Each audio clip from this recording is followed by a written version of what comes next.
My beloved child.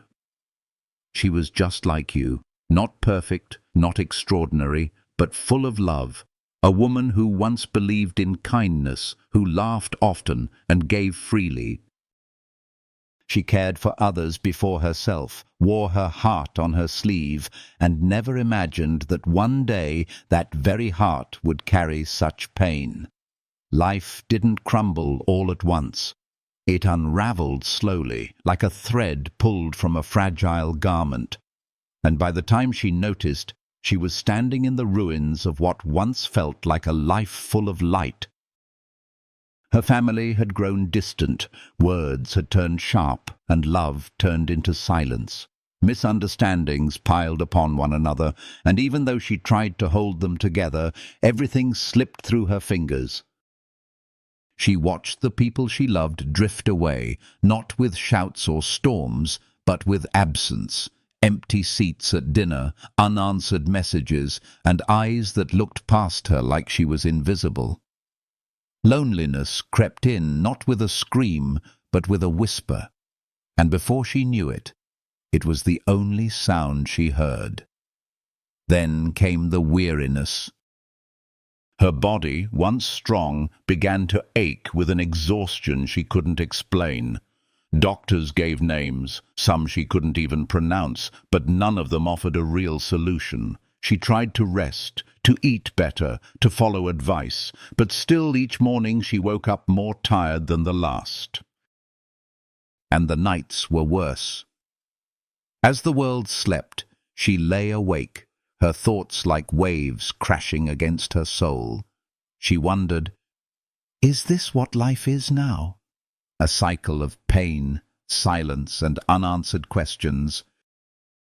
She tried to pray. She had grown up hearing that God listens, that He is near to the broken-hearted. So she whispered through tears, "Lord, please help me." But nothing changed. No voice answered, no miracle came. The silence felt like rejection, and the darkness in her heart grew heavier. She questioned not just her life, but her faith. If God was real, why did He feel so far away? Why did He let her break piece by piece? Still, somewhere deep inside her, a fragile spark remained. A longing, a cry she couldn't quite silence. She didn't realize it yet, but that was me already there, waiting, not punishing, not absent, just silent, watching over her, preparing something she couldn't yet see. And though she didn't feel me near, I was closer than her breath. Sometimes the greatest beginnings come disguised as endings, and her story was just beginning to unfold. She stopped trying to explain her pain to others. The words never came out right, and even when they did, people listened with polite nods but didn't truly understand. Some told her to be strong, others suggested she just pray more, but no one saw the storm inside her. It was easier to say, "I'm fine," than to open a door to a heart that felt broken beyond repair. And so she retreated. Day by day she withdrew further into herself, smiling less, talking less, feeling less. But I was still there. Even when she thought she'd been forgotten, I was collecting her tears, every quiet sob into the pillow, every whispered "why?" None of it was lost. I held it all, as a father holds the cries of his child close to his chest. I didn't rush to fix her pain, not because I was cruel, but because I was working deep within the silence. I was making something eternal, something she couldn't yet comprehend. Pain was not the end. I was shaping her through it. She began noticing things again. A bird singing just outside her window, the smell of warm tea in the afternoon, the way the sun painted the wall in soft gold at dusk. They were tiny moments, but they felt like lifelines. She didn't realize that these were me, whispering, "I'm here." In the smallest details, I was reminding her that life was not done, that light still found ways into her cracked heart. One evening, when the weight was too much to carry alone, she sat down with her journal. She didn't have the strength to form prayers, so she just wrote, line after line of raw honesty. Fear, anger, sorrow, even frustration with me. And I welcomed it all. I am not afraid of her pain. I never was. I only wanted her to bring it to me, so I could hold it for her. That night she slept. Not perfectly, but peacefully enough to know something was changing. The ache in her soul didn't vanish, but it began to feel carried. Not by her strength, but by mine. Her healing hadn't fully started. But the collapse had stopped, and in the stillness of brokenness, something holy was awakening. She didn't know it yet, but every quiet moment was drawing her closer to me. Even when she felt like she was standing still, I was moving. I was placing the right people in her path, preparing conversations she didn't expect, aligning circumstances that would one day make sense. There is no wasted pain in my hands, only purpose. And then, slowly, her heart began to soften. Not all at once, but like the first light of morning pushing back the night. She began to open her Bible again, not to find answers, but to simply be near me. She no longer prayed with a list of requests, but with silence, tears, and trust. That was all I ever wanted, to be near her, to hold her in every moment, even the painful ones. She had been shattered, yes, but in the breaking, something beautiful had begun. She was learning that even in darkness, my presence was real, that even in silence, my voice could be heard if she listened with her heart. That she didn't need to be strong to be loved. She only needed to be honest, to show up with her brokenness and let me do the healing. And so I did. The story didn't end with sorrow. It started there, yes, but only so that grace could flood in. Her life was not over. In fact, it was just beginning, and I, her God, had never once let go of her hand. My beloved child. That night was unlike any other. She had held herself together for so long, but her strength finally gave way.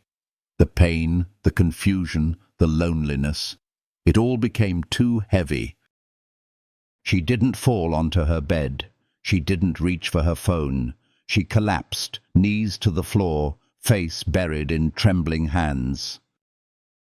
There were no words at first, only sobs. Sobs that shook her chest, soaked the floor, and echoed into the stillness. It was not a dramatic cry for attention.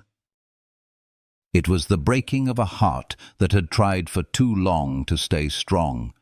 And then, in the middle of those tears, she whispered it. "Please hear me, if you're real." It was not a carefully crafted prayer, just a plea from a soul at the edge.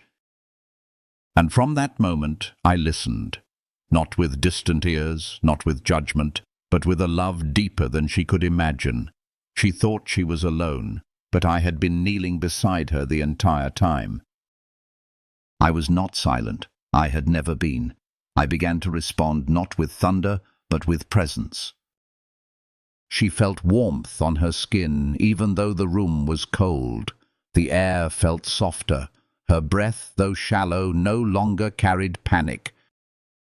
Something invisible wrapped around her, not a hand, not a word, but comfort. It was my spirit whispering, "You are not alone." She didn't hear me with her ears, but something inside her shifted. A tiny flicker of calm settled where chaos had lived. She stayed on the floor for a long time, not praying, not moving, just breathing in the moment that felt strangely holy. In the days that followed, she questioned what had happened. Was it real? Had she imagined it? But even in her doubts, she found herself drawn back to that spot. She sat in the same corner, sometimes in silence, sometimes crying again. And every time I met her there, I didn't speak in thunder, I didn't fix everything. I simply stayed. I became the constant she didn't know she needed, the quiet reassurance in the middle of her storm. Her prayers were still messy. She didn't know the right words. Sometimes she just stared at the ceiling and whispered, "Help me." Other times she cried without saying anything at all. And I received every word, every tear, as precious. She thought her faith was too small, but I never needed her to be certain, only willing. I worked not through her strength, but through her surrender. And the more she came to me, the more she began to feel carried. One morning she woke up and noticed the sun on her face. It had always been there, but now she saw it. The warmth felt like a message. She smiled, not because the pain was gone, but because she was no longer facing it alone. She began to journal again, this time not out of despair, but to remember. She wrote about the little things, a friend who called at just the right moment, a song that brought her peace, a memory that made her laugh. These were not coincidences, they were my answers, sent in ways her heart could receive. And slowly her life began to change, not from the outside in, but from the inside out. Her soul, once so heavy, began to lift. Her eyes, once dull with sadness, began to reflect light again. She found strength she didn't know she had, not because her circumstances had changed, but because she had changed. She was learning to walk with me, not ahead of me, not behind, but beside. And in that walk, healing was unfolding quietly, deeply, and beautifully. This is what a prayer in tears can become, my child. It doesn't end at the cry, it becomes the beginning of communion, and from that sacred place, I will never leave you. She didn't share her journey with many people at first. It felt too personal, too fragile. But as her heart grew stronger, she began to speak of what she experienced, not to boast, but to give hope. Her voice trembled the first time she told someone, "I prayed, and I felt him." The response was silence, then tears, and then a shared moment of grace. Her vulnerability became a vessel through which my love flowed to others, and with each word she spoke, her faith deepened. Not because she had every answer, but because she had walked through the valley and found me there. She began to forgive others and even herself. The bitterness she once held on to began to melt. She stopped blaming herself for everything she couldn't fix. She no longer believed that broken meant unworthy. Instead, she began to see that I could use even her wounds for good. Her scars didn't disqualify her. They told a story of survival, of grace, of healing. And then, one day, she looked into the mirror and didn't see the same woman. She saw someone stronger, someone softer, someone who had cried out and been heard. Her eyes held peace, not perfection, but peace. She didn't know what tomorrow would hold, but she knew who would walk with her through it. That was enough. So when she prays now, she does not beg. She simply speaks, knowing I hear. She trusts that I am already moving in love, even when she cannot see it. Her tears once marked her desperation. Now they mark her worship, and in every tear I am present still, my beloved child. She didn't realize it, but from that night forward I began to move, not with grand signs or thunderous declarations, but with quiet tenderness. The healing didn't come all at once. It came in layers, like the morning dew that softens the hardest ground. Peace found her first in her sleep. For the first time in a long time, her breathing slowed, her mind quieted. She woke up surprised that the heaviness had lifted, even just a little. It was enough to give her hope. Then came the friend who reached out unexpectedly. A simple message. You were on my heart today. No long conversation, no solution, just presence. But to her, it felt like a miracle. She didn't know I had stirred that friend's heart the night before. I had whispered her name into another's thoughts. This is how I work, softly, intentionally, always with love. Sunlight poured through her window one morning, warmer than she remembered. She stood still, letting it touch her face. The warmth felt like a blessing, as if I was brushing her cheek. She closed her eyes and breathed deeply.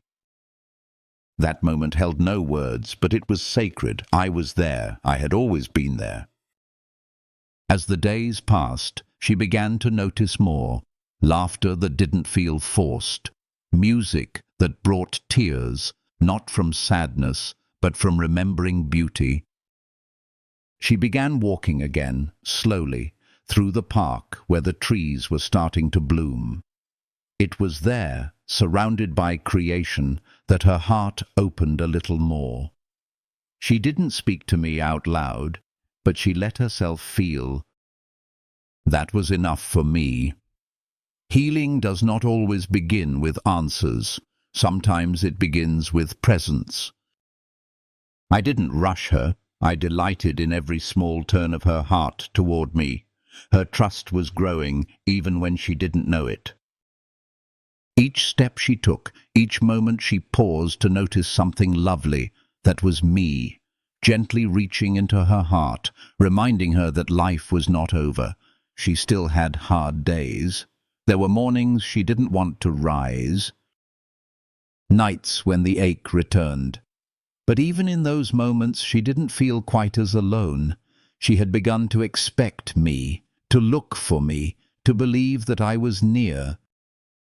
And I was. I sent her reminders, a page in a book that spoke to her exact pain, a stranger who smiled with kindness, a memory that surfaced and made her laugh. These were my fingerprints, left like quiet notes of comfort. She didn't always connect them to me, but her soul did. Her heart began to awaken, not with noise, but with gentle knowing. One day, as she watched the rain fall outside her window, she whispered, "Thank you." It was small, almost silent, but it echoed through heaven. Not because I need gratitude, but because it meant she saw me. In that moment, she wasn't asking for anything. She was simply aware. That awareness was the beginning of restoration. She began to forgive me. Not because I had wronged her, but because her heart had held grief for so long, it had felt abandoned. As that grief lifted, so did her resistance. She stopped blaming. She stopped doubting every kind gesture, every moment of joy. Slowly she began to receive. Receiving is hard for the wounded, but she was learning. She let the warmth in. She let people bless her without pushing them away. She let me bless her without thinking she had to earn it. She was learning to be loved, and as she allowed love in, she began to love again. Her words grew softer, her eyes brighter, her laughter returned in fragments, then fully. She started sharing again. Not just what hurt, but what she was beginning to hope for. Hope. That beautiful, fragile gift that can survive anything when placed in my hands. My touch was never forced. I waited for her to open. and each time she did, I poured more healing ins. I had waited long, not because I was distant, but because love does not invade. It waits. And she was ready. So I touched her heart, little by little, in songs, in sunsets, in silent moments. I wrote my love across her days in ways only she would notice. I did not need the world to see. I only needed her to feel, and she did. This was how her healing grew, not through answers, but through presence, not through perfection, but through surrender. She was beginning to understand. My love was not a reward for the worthy. It was a refuge for the weary. And now she was beginning to rest. She noticed her voice changing. Not just the tone, but the intention. She no longer spoke from a place of defense, but from a place of grace. Conversations that once drained her now flowed more freely. She found herself listening more, judging less. The walls she had built for survival began to lower, not because she felt entirely safe, but because she no longer needed to hide. I began to show her things about herself she had forgotten. Her strength, her kindness, her quiet courage. These weren't new, but they had been buried under years of self-doubt. I uncovered them gently, reminding her of the beauty she still carried. Not because of what she did, but because of who she was. And in that unfolding, she became more herself than ever before. Not the broken version she had feared she'd become, but the restored one I always knew was possible. This is how I move. Slowly, patiently, always in love. And when she finally looked up and smiled without hesitation, I smiled too, because her healing was not just my work. It was her choice, and she had chosen to live again. My beloved child, you wanted to believe in love again, but the pain you carried had carved so deeply into your heart that even my presence felt unfamiliar. Every time you reached for hope, memories pulled you back into fear. You learned, not through one moment, but through many, that safety meant building walls and silence was more secure than speaking your truth. The world had convinced you that love was earned, and only when you performed, achieved, or pretended well enough would you be welcomed. So when I stood before you, offering love freely, without conditions or demands, you couldn't receive it. Not because you didn't want to, but because you didn't know how. You questioned everything. You wondered why I would choose someone like you. You thought if I truly knew the whole story, the hidden chapters, the broken pieces, the quiet cries, I would leave. But I knew all of it, and still I stayed. In the quiet moments when no one else saw, when you sat in the dark with your head down and your breath shaky, I was there. Not to lecture you, not to push you forward, but to be present. Sometimes you sensed me, a warmth over your skin, a calm whisper deep in your spirit. Sometimes you ignored it, unsure whether it was real. But I did not move. I did not leave when you were silent. I did not flinch when you were angry.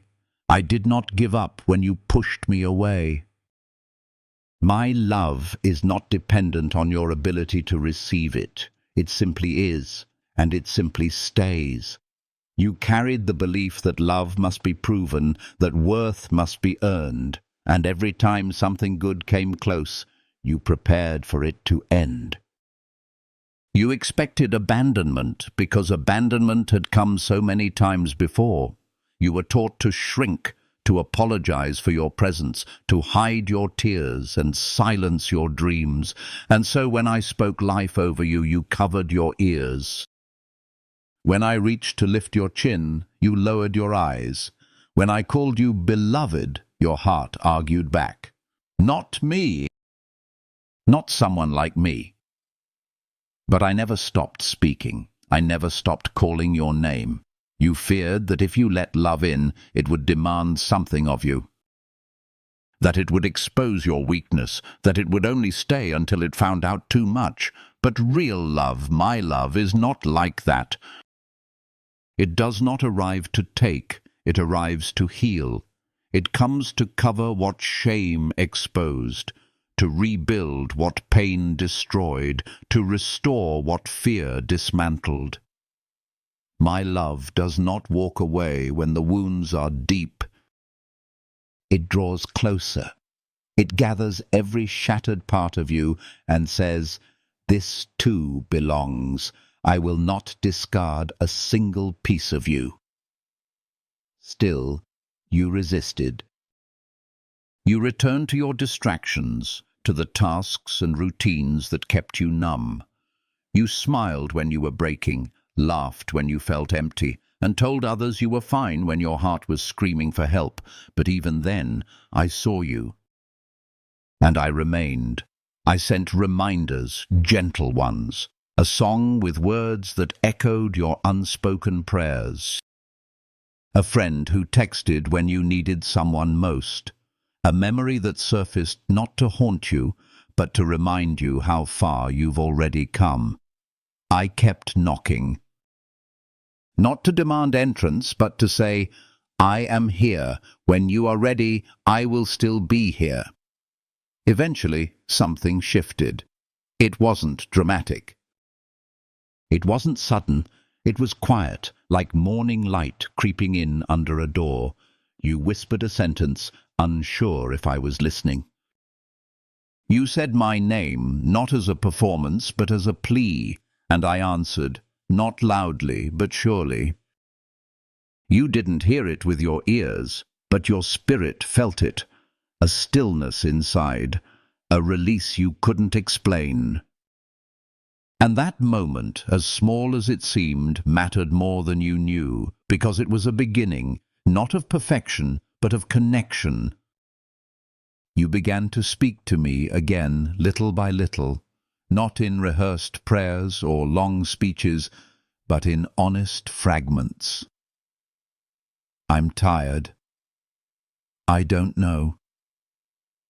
Help me. Each word you gave was sacred to me. I collected them all. I wrote them into our story. I did not judge your hesitation. I honored your bravery. For every time you dared to try again, I responded with grace. You believed love had to be earned, but now you were learning to receive it. You were beginning to believe that maybe you weren't too broken to be healed, that maybe you didn't have to carry everything alone, that maybe, just maybe, you could let me carry it with you. I did not come to remove every difficulty from your life. I came to walk with you through it. I came to be your strength when you have none, your peace when your mind is loud, your anchor when emotions rise like waves. I came to restore your sense of worth, not through achievements, but through truth. The truth that you are mine, that I chose you. That I love you, not in part, but fully, not for what you do, but for who you are. And slowly, that love began to soften the hard places. You started to rest without guilt, you laughed without fear, you cried without shame. You sat in silence and didn't feel empty. You spoke and believed your voice mattered. You listened and didn't brace for rejection. You looked at yourself with more kindness, even if just for a moment. These were miracles, not small at all, but sacred. They were signs that your heart was opening. Not all at once, but in slow and steady ways. I know healing is hard. I know trusting after trauma is a process. But every time you choose to believe in love again, you rise. And every time you rise, I am lifting you. Even now. Especially now, I see you trying. I see you shaking and still standing. And I am so proud of you. You are not who you used to be, not because you've earned new status, but because you've allowed love to reach you. You let me stay. And that changed everything. So do not be afraid when your heart hesitates. I will not rush you. I will not force you. I will not grow tired of walking beside you. I began this work in you, and I will complete it. Not through pressure, but through presence. Not through control, but through compassion. You are still learning how to be loved. And I am still here, loving you through every step, every stumble, every sigh. You are mine, and I am not leaving. My beloved child. When your heart began to soften and your soul hungered for understanding, I did not give you answers. I gave you stories. I led you gently into moments etched in time, where others had once wept, once struggled, once doubted, and yet stood again because I met them there. I showed you the woman who had bled for 12 long years, who had been rejected by society and overlooked by physicians, who was considered unworthy of even a glance. But she believed that if she could only touch the edge of my cloak, something in her life would change forever. And it did. Her faith was not loud, but it was real. She reached for me through the noise, through the fear, through her shame, and I turned to her not with judgment, but with joy. I called her daughter. I told her she was healed, and she was. I brought you to the man who lay beside the pool for 38 years. No one helped him, no one stopped, and year after year he watched hope pass him by. But I did not pass him by. I came to him not because he had proven his faith or said the right words, but because I saw him. I asked him, "Do you want to be made well?" And when he said yes, I told him to rise. It wasn't just his body I healed. It was the belief in him that he still mattered, that his story wasn't over. I reminded you of the blind man who did not even know who I was, but still cried out, "Son of David, have mercy on me." Though others tried to silence him, his voice reached my heart, and I called him forward. I asked what he wanted, and when he said he wanted to see, I gave him sight. Not just sight in his eyes, but vision in his soul. The ability to see that he was not forgotten, not abandoned, not invisible to me.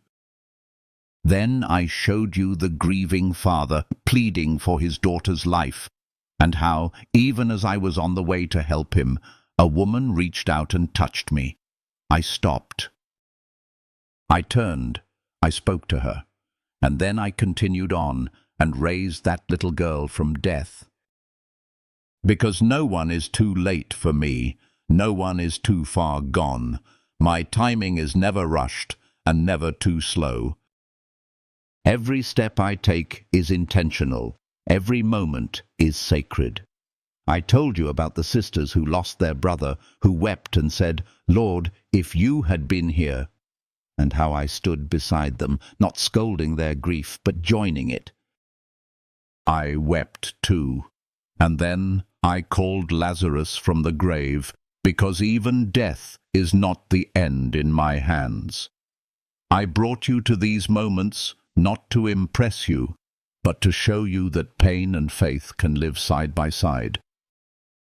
That it is okay to question, that it is holy to weep, that perseverance is not pretending to be strong. It is continuing to believe even when it hurts. As you listened, you began to see yourself in them. You saw your loneliness in the woman who felt unclean. You saw your exhaustion in the man waiting by the water. You saw your hope flicker like the father's plea, and your grief mirror the sister's cry. And in every one of them you also saw me. Not standing far off, but coming close. Not waiting for perfection, but responding to desperation. Not requiring eloquence, just honesty. You began to realize that you were never alone in your struggle, that your questions didn't disqualify you, and that your pain had a place in my presence. You once thought perseverance was about effort, about willpower, about never falling down. But now you are learning that perseverance is about returning, about getting up again, about whispering yes even when your voice trembles, about showing up to me, tired but willing. That is what faith looks like. That is what I honor, not the flawless, but the faithful. Not the loud, but the loyal. Not those who never fear, but those who walk with me even when fear is close. You thought you were weak because you cried. But I never counted your tears against you. I counted them for you.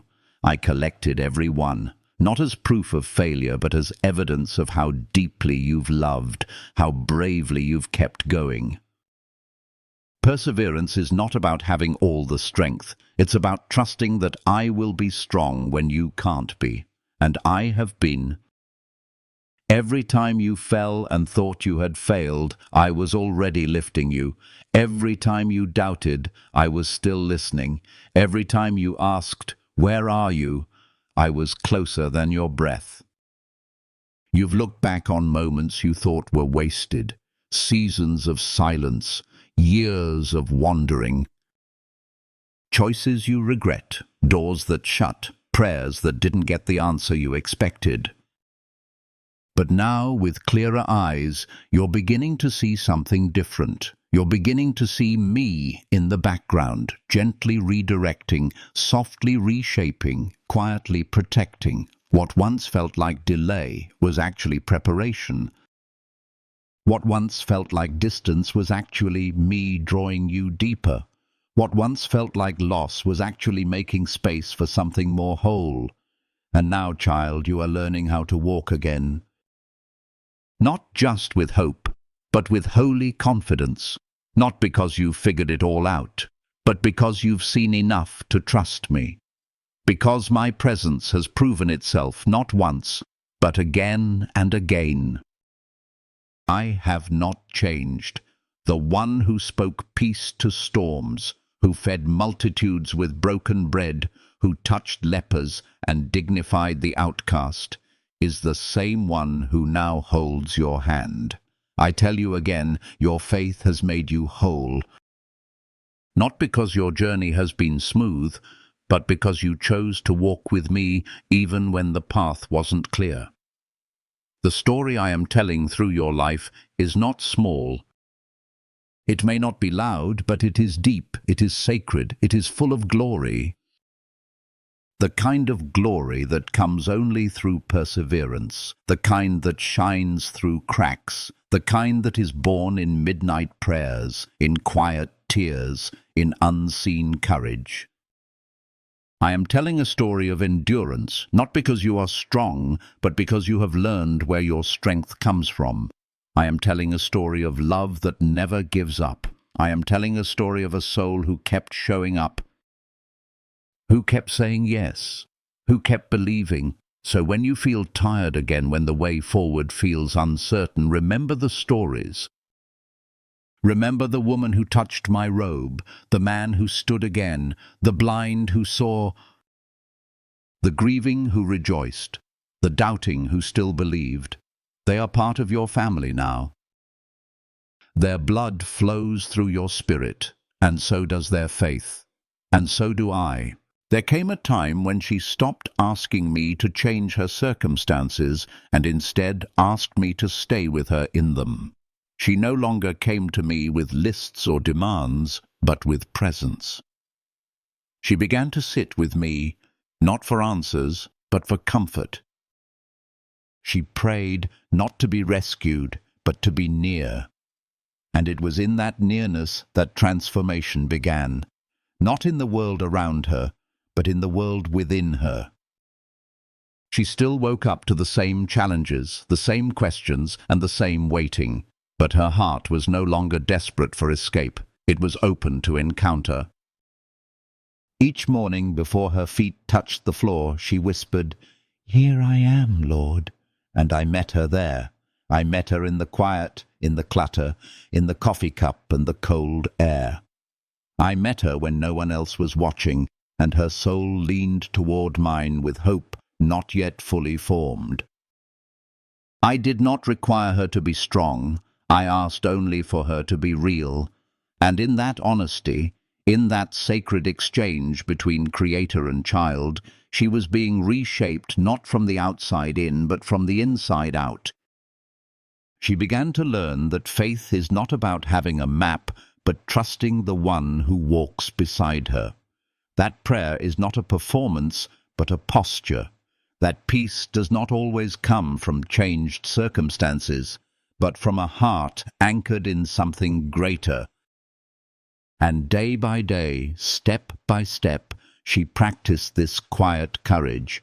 She chose hope, not because everything was easy, but because she was learning that hope was a person, and I was that person. She had spent so much of her life waiting for the storm to pass, believing she could only breathe deeply once the sky cleared. But now she was learning how to sing in the rain. She was learning to stop measuring progress by perfection and to start measuring it by presence. Was she coming to me? Was she letting me stay? That was progress. That was faith. Not a finish line, but a rhythm. I did not teach her to escape the world. I taught her to walk through it differently, to see beauty in the middle of brokenness, to find rest in the middle of work, to hear my voice not just in churches or songs, but in the ordinary pulse of everyday life. In the silence between words, in the eyes of strangers, in the quiet conviction that she was never, not for a moment, walking alone. She no longer asked me to remove every burden. She asked me to help her carry it, and I did. Sometimes I sent people. Sometimes I sent peace. Sometimes I simply sat beside her, doing nothing more than holding space. And that was enough. Because she was no longer asking for her life to look a certain way, she was asking for me. And I never withheld myself from her. Even on the days when doubt returned, when old fears whispered again, she did not run. She brought them to me. She laid them down like tired stones. Some days she had the strength to toss them far. Some days she could only place them at my feet, but she brought them. That too was walking with me. That too was victory. She learned to celebrate small things. A moment of laughter, a good night's sleep, a quiet morning without anxiety. A sunrise that reminded her light always returns. Her eyes, once trained to spot what was missing, began to notice what was present. And what was present, again and again, was me. Not in flashes of the spectacular, but in the steady companionship that never left her side. As she walked, her steps grew steadier. Not because the road grew easier, but because she was not walking in her own strength. She stopped apologizing for being in process. She stopped comparing her pace to others. She learned that grace does not rush. That healing is not linear. That growth often happens underground, unseen, but real. And she trusted that what I had begun in her, I would be faithful to complete. She stopped waiting to feel brave and simply did brave things. She spoke when it would have been easier to stay silent. She rested when the world demanded she produce. She chose joy when sorrow had the louder voice. She forgave without needing to forget. She trusted me, not because she understood everything, but because she had come to know me. And that was enough. Walking with me became less about direction and more about devotion, less about arriving and more about abiding. She discovered that I was not just at the end of the journey, I was in every step. And because of that, No moment was wasted, no tear unseen, no effort in vain. I watched her let go of the timelines she had clung to, the outcomes she had planned. I saw her open her hands and say, "Whatever you have for me, I want that." And I smiled. Not because she had finally surrendered, but because she had finally discovered that surrender was not loss, it was love. It was trust. It was the beautiful exchange of control for connection. There is nothing ordinary about a soul that chooses to walk with me. The world may not see it. It may not look impressive. But in the quiet courage of her everyday obedience, heaven stands in awe. Angels rejoice, because what she is doing, this walking, this trusting, this choosing again and again, is sacred. It is powerful. It is enough. So now, when she wakes up, she does not wonder if she will get everything right. She simply whispers, "Walk with me, Jesus." And I do. And when others ask her where her strength comes from, she does not point to herself. She points to me. She tells them not about a perfect life, but about a faithful God. She speaks of the quiet mornings, the slow healing, the sacred ordinary. She shares her journey not to impress, but to invite. Because now she knows walking with me was never meant to be a secret. It was meant to be a light that shines not through perfection, but through presence. And so she walks and she shines, and I am with her still, my beloved child. You expected the miracle to come like lightning, sudden, undeniable, and complete. You thought breakthrough would mean a single moment when everything changed at once, when pain disappeared, when answers arrived, when doors opened without resistance. But that is not how I chose to move in your life. I did not send thunder, I sent dew. I did not break down the walls all at once. I walked you through them, one brick at a time, because I was not only interested in changing your surroundings, I was healing your heart. At first you did not recognize it. You were looking for the spectacular, the dramatic, the undeniable shift.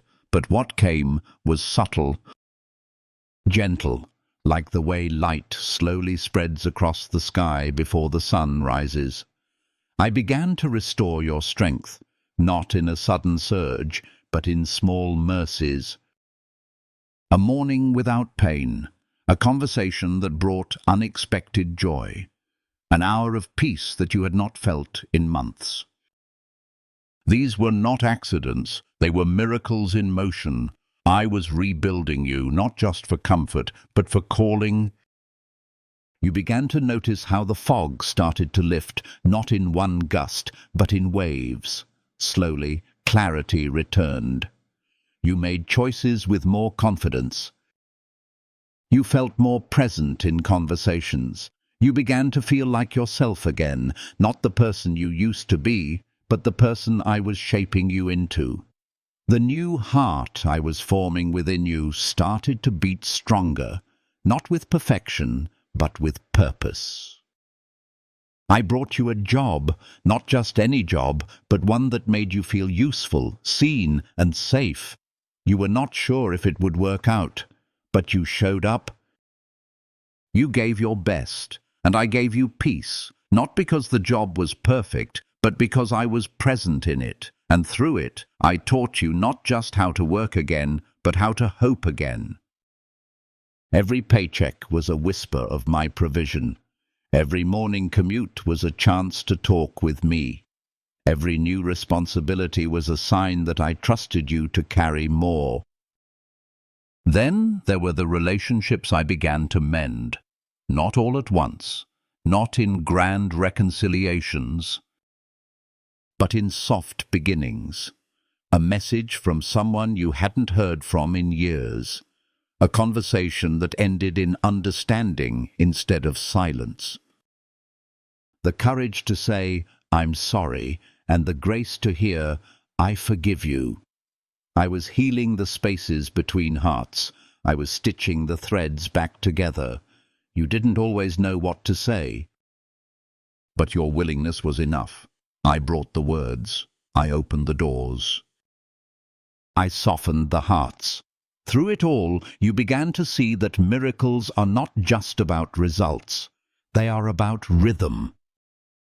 They move like breath, steady, faithful, essential. And you were learning how to breathe again, not with anxiety clinging to your chest, but with trust loosening your grip.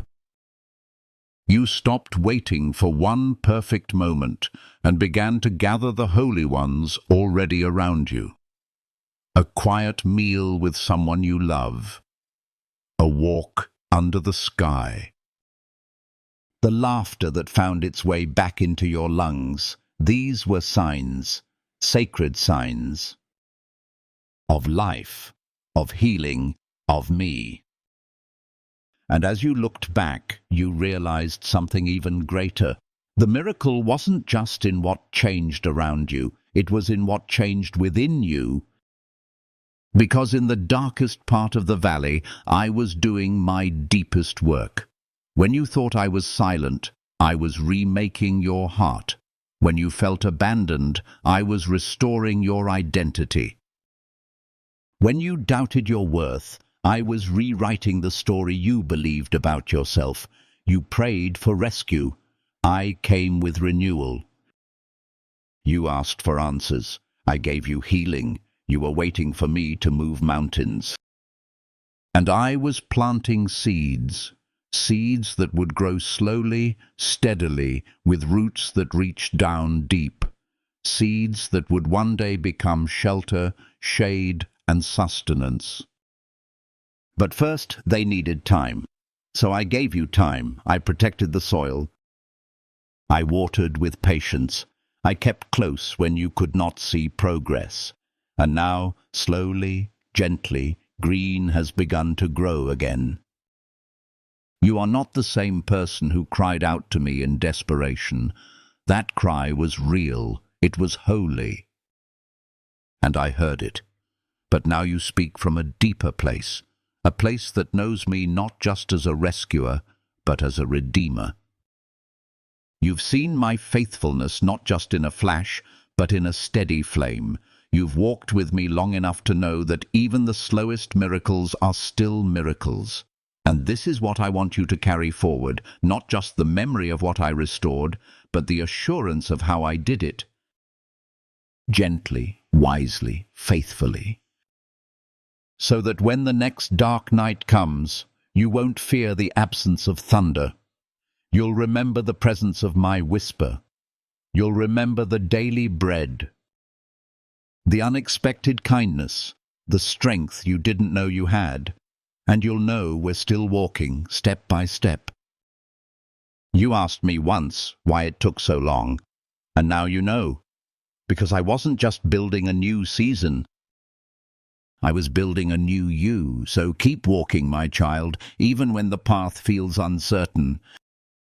Even when your steps are slow, you do not need to run to reach me. I match your pace. I walk beside you.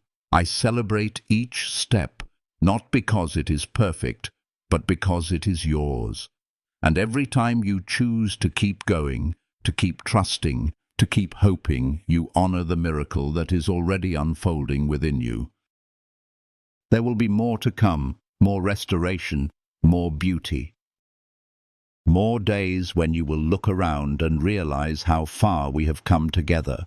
But even now, I want you to see that the miracle is already here. It is in the quiet strength that wakes with you each morning. It is in the love you now believe you deserve. It is in the freedom you feel when you no longer need all the answers to know you are safe. This is what we have built together, not in one grand moment, but in thousands of faithful ones. And I promise you this, I am not finished yet. What I have begun in you, I will bring to completion, step by step, grace by grace, day by day. until the miracle you are living becomes the testimony you will tell. Keep walking, beloved. The miracle is still unfolding. My beloved child. She never imagined her story would become a light. For so long she kept it hidden. Pain had wrapped itself around her heart like heavy cloth, and silence felt safer than speaking. She thought her past disqualified her, that her broken places made her unworthy to speak of hope. But I had a different plan. I had always seen not just her wounds, but what they would become. Not just her tears, but what they would water. And in time, as I healed her, I also invited her to share. It started small. A conversation with someone who was quietly struggling, a gentle word spoken out of her own scars. "I've been there too," she said one day, and that was enough to break something open. Her voice, once shaky with shame, began to find strength. She didn't preach. She didn't pretend to have it all figured out. She just told the truth, her truth, what she had lived, what I had done. She spoke of the nights she cried on the floor, not knowing if she would ever stand again. She talked about the silence, the confusion, the prayers that felt unanswered. She described how she kept whispering my name, even when she wasn't sure I heard. And then she told them what came next. Not a grand moment, but a series of quiet mercies. The day peace returned for a minute. The morning she woke up and didn't feel afraid. The slow rising of hope like the first light of dawn. People listened. Not because her story was perfect, but because it was real. They saw the glow in her eyes that wasn't from easy answers, but from deep faith. They asked how she got through, and she didn't give them formulas. She gave them me. "I cried out to him," she said, "and he answered me. Maybe not all at once. Maybe not how I expected, but he did not leave me there." The more she shared, the more she healed. Her voice was no longer just a way to speak. It became an offering, a testimony, a bridge. Because every time she told her story, someone else found the courage to begin theirs. And that was the miracle. That the very place where she thought life had ended became the place where others began again. She didn't avoid her past anymore. She didn't try to erase it or rewrite it. She embraced it. Not because it was good, but because it was redeemed. Because now she could look at the darkest chapters and say, I met him there. That moment when everything fell apart. That season when she felt abandoned. Those were the places where my hand had been the closest. She learned that healing doesn't mean forgetting. It means remembering differently. It means seeing even the most painful memories through the lens of what I have done. It means recognizing that no part of her life was wasted. That I used every detour, every delay, every wound as part of the masterpiece I was painting, and so she shared, not from a stage but from her life. At coffee tables and grocery store lines, through texts and tears and time spent listening, her life became a living letter, written not in ink, but in grace. She wasn't trying to impress anyone, she was just trying to be faithful, and I was in every word she spoke.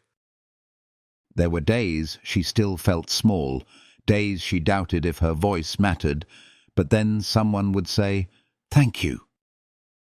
I needed to hear that. And she would remember, this was never about being loud. It was about being honest. It was about letting her light shine, even if it flickered. Because light, no matter how small, still pushes back the dark.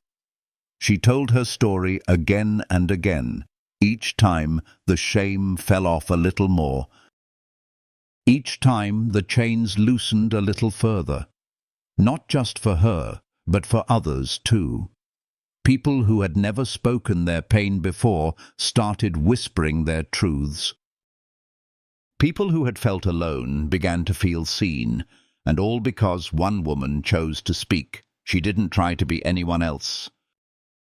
She didn't try to fix everyone, she just showed up, and because she did, others did too.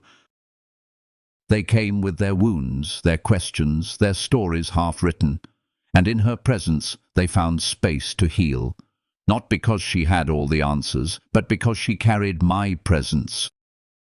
This is what I always intended, that those who walk through fire would come back carrying water, that those who have been broken would help others find healing. That testimony would rise from trial, that light would shine from ashes. And now her life says what her lips cannot always express, that I am faithful, that I restore, that I answer, that I do not waste pain, that I still write redemption into every human story that is willing to be handed to me. So do not hide your journey, my child. Do not silence your voice because you think it is too messy or unfinished. Speak, share, not for applause, but for freedom. Not for recognition, but for connection, because someone is waiting, someone is watching. Someone is wondering if I will show up for them too. Let your life be the answer. And as she kept sharing, something remarkable happened inside her. She no longer saw herself as the broken one, the forgotten one, or the unqualified one. She saw herself as mine, as chosen, as someone whose life had been rescued not to be stored away, but to be poured out. She realized that her story did not belong to her alone. It was a gift, a testimony entrusted to her care to be given to others still waiting in the dark. She began to walk into rooms with a quiet authority, not loud, not proud, just steady. People noticed the peace that lingered around her, the way she listened, the way she spoke with gentleness and truth. And many came not because she had all the answers, but because she created a space where others felt safe to search for theirs. Her story gave permission to be honest. Her honesty gave others the courage to hope again. This is the beauty of redemption. That what was once your greatest sorrow becomes your greatest strength, that what once silenced you now becomes your song, that what once brought shame now brings freedom to many. She lived that truth, she breathed it. And now, when people ask her what changed, she simply says, I met him. In my darkest moment, I met the one who did not walk away. Her life became a living invitation, a signpost pointing to grace. She didn't have to be perfect to be powerful. She just had to be willing, and she was, and you are too. Keep telling the story, my beloved. I am not done with you yet, my beloved child. Life didn't suddenly become perfect, and she never expected it to. Storms still came. The winds still howled. There were still days that tested her patience, nights that whispered fear. But something had shifted. She was no longer afraid. Not because everything was easy, but because she had come to know me deeply enough to trust that I would never leave her. She woke each morning not expecting a life without trouble, but expecting my presence within it. She didn't seek a path without pain, but a heart anchored in peace. And she had found it, in me. I had become her resting place. Not a distant idea, not a someday promise, but a present refuge. When the winds rose, she didn't panic. She turned to me. When questions came, she didn't drown. She listened. She waited. And she believed that even in the silence, I was still working.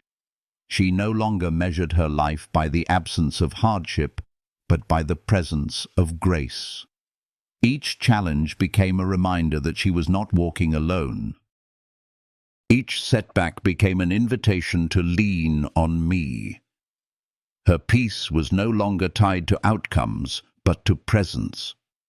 And because I was always present, her peace remained steady, even when the world around her was not. There were moments of tears, still, disappointments she couldn't fully understand, prayers that didn't get the answers she hoped for. But they didn't undo her faith, they deepened it. She had learned that trust was not a transaction. It was a relationship, and our relationship had roots that went deeper than pain, stronger than fear, more lasting than any storm. She didn't need to prove herself to me. She didn't need to earn my favor. She simply came, and in her coming she found rest.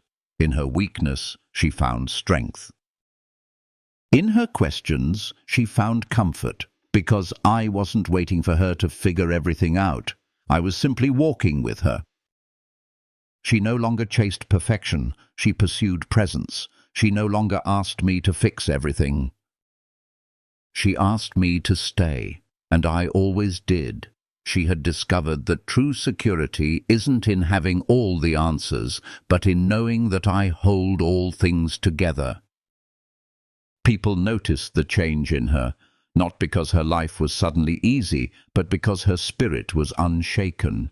She smiled differently now.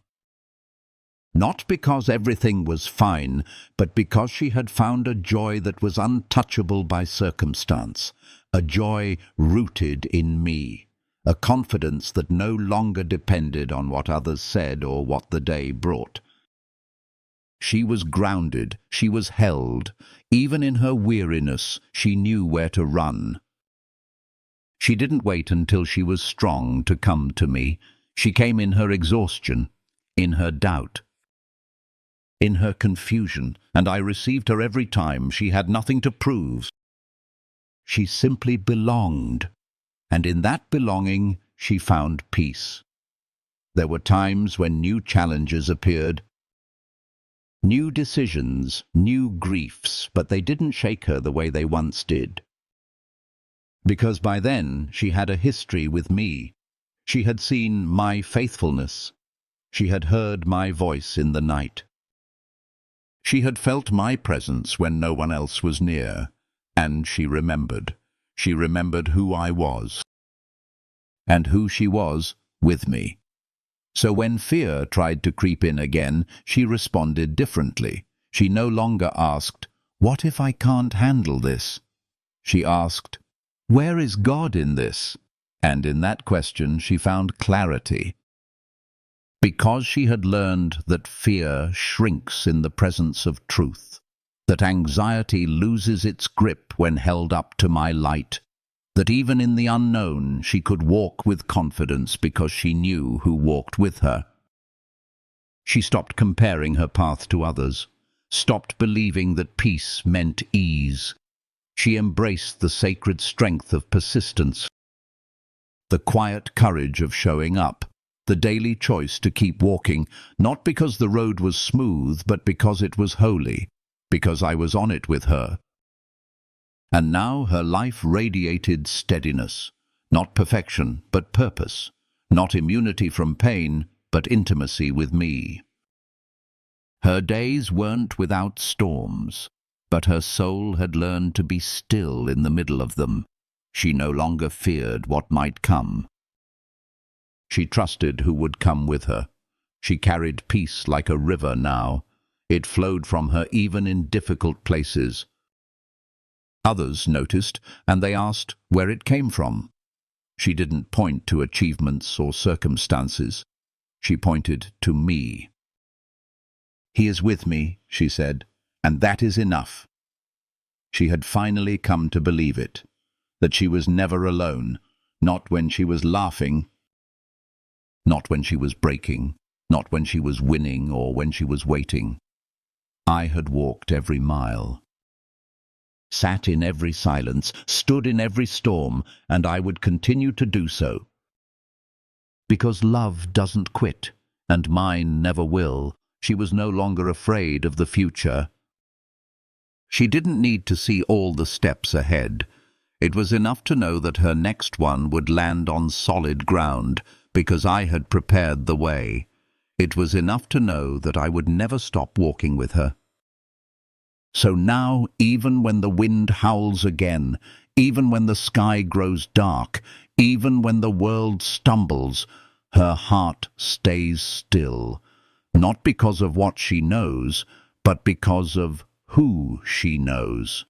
She knows me. And that is everything. She learned to see me not only in the miracles, but in the mundane, in the sunlight on her face, in the quiet moments of solitude, in the words of a friend. She no longer waited for something grand to feel connected to me. She saw me in the rhythm of her days, in the simplicity of breath, in the grace of being, and this made her heart quieter, softer, more sure. She didn't need loud signs or sudden breakthroughs. My steady presence was enough. She began to walk with a deeper stillness, not because she had no burdens, but because she carried them with me. We carried them together. Her journey was not without struggle, but she no longer resented the process. She embraced it. She allowed her heart to be shaped slowly, lovingly, by my hands.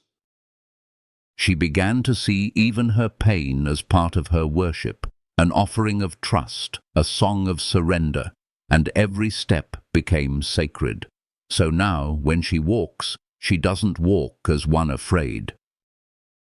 She walks as one beloved, and that changes everything. My beloved child, you've listened to her story. You've walked through her tears, her waiting, her healing. You've seen how I stayed, how I restored, how I walked beside her when she thought she was alone. But now I turn my eyes to you, because this story was never just about her, it was about you. It was always about you too. Are you crying today? Are you wondering if I've gone quiet? Are you sitting in a place that feels too heavy to carry, too broken to speak of, too silent to be real? If so, I want you to hear me clearly. I am here. I've always been here. You are not forgotten. You are not invisible. You are not too far gone. I see your tears, the ones that fall without sound, the ones you wipe quickly before anyone notices. I see the questions you don't speak aloud. I see the strength you use just to make it through the day. And I am not distant from your pain. I am in it with you. You may think your struggle disqualifies you, that your mistakes have put distance between us. But nothing you have done could ever separate you from my love. Nothing you feel disqualifies you from my grace. I am not shocked by your weakness. I am not repelled by your doubt. I am the God who draws near, especially when you feel most unworthy. The same way I carried her, I long to carry you. The same peace that held her heart is available to you. The same healing that touched her life is ready to begin in yours, because I do not change. And my love is not limited. It reaches all who call to me, all who even whisper my name. You are not a stranger to me. You are my beloved. You don't have to have it all figured out. You don't need the perfect words. You just need to come, even in your uncertainty, even in your anger. Even in your silence, I can meet you there. You don't have to climb out of the darkness before I will reach for you. I am already reaching. Right now, I know how it feels to sit in a night that doesn't end. I know how it feels to wait for something that hasn't come. I know the ache of unanswered questions, of prayers you feel like you've prayed 1,000 times. But I also know how to bring dawn after the longest night. I know how to breathe peace into chaos. I know how to hold you until the storm passes. And I will. Let go of the lie that you are alone. Let go of the voice that says you are too much or not enough or beyond my reach. You are not. You are exactly where I can meet you. You are the one I came for. You are the reason I still whisper hope into dark places. I am not waiting for you to be better, stronger, wiser, or more holy. I am not looking for a polished version of you. I want you now, here, as you are. With your doubts, with your weariness, with your heart that both hopes and fears at the same time. I can work with that. I can walk with that. This is your story too.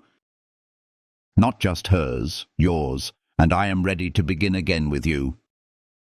To restore what has been broken, to gather what has been scattered, to quiet the voices of shame, to call you by name and remind you who you are, mine. So come back to me. Come as you are. Come with whatever faith you still have, even if it feels small. Come with your disappointments. Come with your tears. You don't need a perfect plan, you just need a willing heart. Let me do the rest. You've heard what I did for her. Now believe I will do it for you, not because she was special, but because you are. Not because she had it all together, but because she let me in. Let me in. I know there are wounds. I know there are memories, but there is more ahead. More peace. More joy. More healing. I don't promise a life without storms, but I do promise my presence in every single one. And if you walk with me, you will see the miracle too, not always in the way you expect, but in ways more beautiful than you can imagine. You may feel small, but I see strength in you. You may feel broken, but I see a heart ready to be made whole. You may feel lost, but I see you already found. Come home. Come close, come now. This is not the end. This is the beginning, and I'm not finished with you. I know you're tired. I know you've tried to be strong for so long, but here, in my presence, you don't have to be strong. You just have to be. I will carry the weight. I will calm the storm. I will sit with you in the waiting and walk with you in the healing. You don't have to earn this love. You just have to receive it. Let your tears speak. Let your silence speak. Let your longing speak. I hear it all. I understand the language of your heart, and I answer not just with words, but with my nearness. You are not late. You are not behind. Your story is not over. What feels delayed is being prepared. What feels lost is being redeemed. Nothing is wasted in my hands. Nothing is too broken for my touch. So breathe, my child, just breathe, and let hope rise again.